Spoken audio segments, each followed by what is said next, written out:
छत्तीसगढ़ के दुर्ग में अवैध रूप से रह रहे बांग्लादेशी नागरिकों की धरपकड़ जारी है। देश में अवैध दस्तावेज के साथ रह रहे लोगों पर भारत पाकिस्तान तनाव के बाद कार्रवाई तेज हो गई है। दरअसल 2 दिन पहले भिलाई में एक महिला और एक पुरुष को दुर्ग एसटीएफ ने गिरफ्तार किया है। ये दोनों बांग्लादेश के रहने वाले हैं जो 13 साल से भिलाई में अवैध रूप से रह रहे हैं। यहां तक कि महिला ने भी अपना नाम बदल लिया था।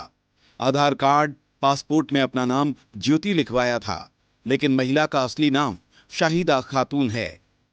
इसमें एसटीएफ का गठन हुआ है, जिसके तहत में बांग्लादेशी घुसपैठियों के संबंध में जहां भी ये लोग संभावित ठिकाने हैं, उन ठिकानों पर पता करेंगे, दबिश देंगे और अगर मिलने पर उनके विरुद्ध कार्रवाई करेंगे। इसलिए इसका गठन हुआ है। साथ ही साथ पिछले दिनों में हम लोगों के द्वारा थाना टिकरापारा के अपराध में 3 बांग्लादेशियों को गिरफ्तार किया गया है। उनके विरुद्ध चालान भी पेश किया गया है। उसमें आगे की विवेचना जारी भी है। छत्तीसगढ़ में रह रहे घुसपैठियों के खिलाफ लगातार कार्रवाई चल रही है। इससे पहले रायपुर पुलिस ने 3 बांग्लादेशियों को गिरफ्तार किया है जो यहां फर्जी दस्तावेज बनाकर रह रहे थे। ये तीनों घुसपैठिए 2009 में रायपुर पहुंचे थे और पिछले 13 साल से राजधानी रायपुर में अवैध रूप से रह रहे थे।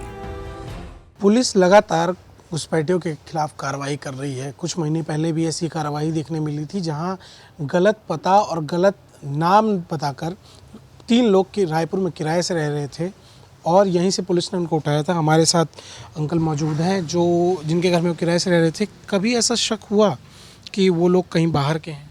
नहीं, करीब 15 साल पहले या 12-13 साल पहले उसके पिताजी 5-6 बच्चों के साथ आए थे यहाँ रहने के लिए। ये 5 भाई और एक छोटी सी बहन ये थे और उसकी माँ थी। ये लोग रहते थे गरीबी में। उसका पिता वो चलाता था मालवाहक हाथ ठेला वाला रिक्शा जो है चलाता था, तो उसी में गरीबी में पालन करते थे। अब इनको कहीं से मालूम हुआ होगा कि इराक जाएं तो वहाँ हमको अच्छा कमाई हो जाएगी, ऐसा इनकम होगी। इसी चक्कर में अपना कोशिश किए जाने की। छत्तीसगढ़ में अवैध घुसपैठियों के खिलाफ जारी कार्रवाई के बीच छत्तीसगढ़ के गृह मंत्री विजय शर्मा क्या कह रहे हैं, सुन लीजिए।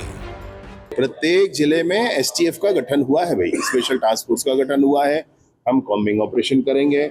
हम हर एक व्यक्ति से यह कहेंगे कि आप अपना परिचय बताइए। आपसे भी कहेंगे, मुझसे भी कहा जाए, मैं मना नहीं कर रहा हूँ।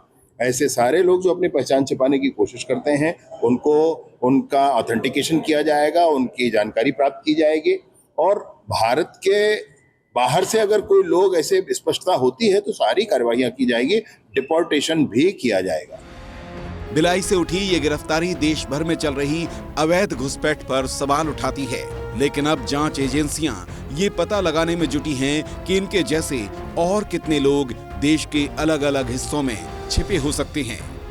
ब्यूरो रिपोर्ट, विस्तार न्यूज।